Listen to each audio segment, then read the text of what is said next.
territorio. Andiamo ancora nel Veneto, mi pare sia l'ultimo ospite. Con Rosario Padovano troviamo Paolo Anastasia, che è il sindaco di Fossalta di Portogruaro. Prego.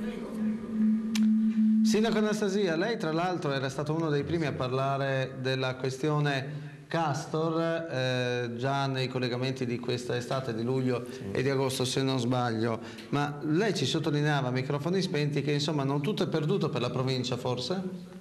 No, nel senso che è sicuramente intervenuto questo fatto che l'Agenzia del Demanio ha messo in vendita questa caserma, questa area.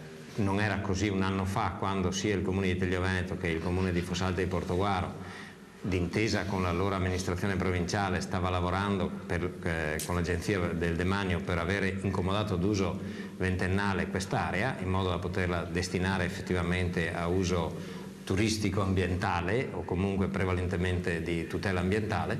Ecco, l'Agenzia del Demanio ha messo in vendita quest'area. Bene. Il problema è da un lato la giustezza dell'amministrazione comunale di Telio di darsi da fare per l'acquisizione, però se non ho capito male il Comune di Telio ha qualche difficoltà economica a acquisire i fondi necessari. Credo che la provincia, certo, ha fatto la delibera pur non avendo ancora deliberato come trovare le risorse, quindi credo ci sia spazio per altri enti, tipo la provincia, di intervenire per sostenere questo tipo di iniziative e magari proprio tutelarla ancora di più per quell'utilizzo ambientale che tutti mi pare. Senta, ma la caserma Castor, l'area della caserma Castor, tutti questi ettari, quindi insistono sia sul territorio di Telio Veneto che su quello di Fossalta?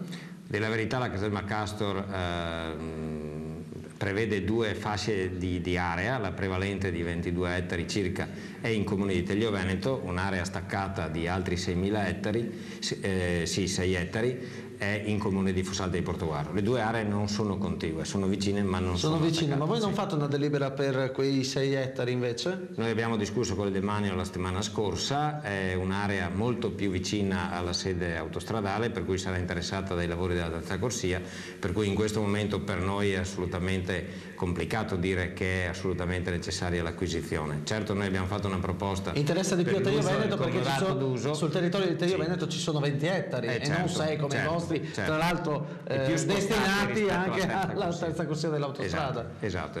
Noi abbiamo due casermette dentro il nostro territorio di interesse. Chiaramente nell'area del Comune di Telio Veneto ci sono tutti i prati, soprattutto di interesse ambientale molto importante. Ringraziamo dunque Paolo Anastasia, sindaco di Fossalta di Portogruaro. Non ci sono altre notizie importanti dal Veneto, anche il Veneto ha ricordato Mike Bongiorno, il presentatore che ha fatto la storia della TV italiana. Nel 2006 infatti il comune di Jesolo gli dedicò un tratto di lungomare, ed è il secondo grande artista che se ne va, cui è stato dedicato il lungomare di Jesolo dopo Alberto Sordi.